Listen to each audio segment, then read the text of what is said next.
மாட்டு பொங்கல் அன்னைக்கு எடுத்த வீடியோ பார்த்துக்கோங்க. இது மாட்டு பொங்கலுக்கு நாங்கள் வந்து வெளியே போவோம். எல்லோரும் காணும் பொங்கல் தான் வெளியே அவுட்டிங் போவாங்க. நாங்கள் வந்து மாட்டு பொங்கல் அவுட்டிங்னா என்ன நினச்சிங்க எங்களை? நாங்கள் சின்ன பிள்ளையில் இருக்கும்போது என்ன, நாங்கள் வந்து வயக்காடு தோட்டக்காடு இதுதான் போகிறது எங்களுக்கு அவுட்டிங்.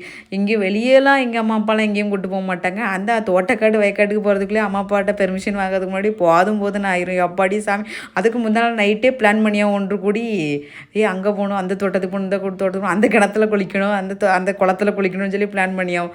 தோட்டக்காட்டுக்கு போகிறதுக்கு முந்தின நாளே அம்மா அந்த பொங்கல் வச்சு சோறு இருக்கும்ல, பொங்கல் வந்து வெள்ளை பொங்கல் தான் விடுவாங்க. அதை தண்ணி ஊற்றி வச்சுருப்பாங்க. ராத்திரி காலையில் அந்த பொங்கல் காலையில் 7 மணிக்கே கிளம்பியாவும் எல்லோரும் பொங்கல் வந்து அது நம்ம 3 பேர், அக்கா தம்பி அப்புறம் தங்கச்சி 3 பேரா.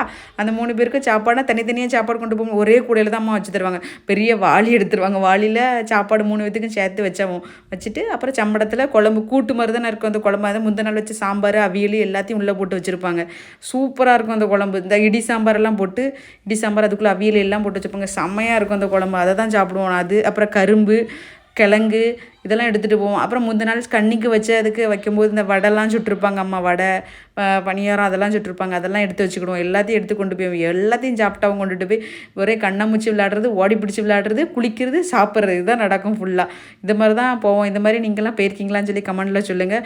நம்ம பாப்பா சின்ன பிள்ளை, ஆனால் இவங்க இதில் அப்படிலாம் கிடையாது. சரி நம்ம வெளியேவாவது கூட்டிகிட்டு போவோம், நம்மளோட இதில் கொஞ்சமாவது அவளுக்கு சொல்லிக் கொடுப்போம்னு சொல்லிட்டு பீச்சுக்கு கூட்டிகிட்டு போகிறேன்னு சொல்லியிருந்தேன் பகல்லையே. ஆனால் வீட்டில் இருக்க வரைக்கும் நல்லா இருப்பேன், வெளியே வேணால் கை வலிக்கும். பரவாயில்ல கூட்டு போகலான்னு சொல்லி கூட்டு போயிருந்தேன்.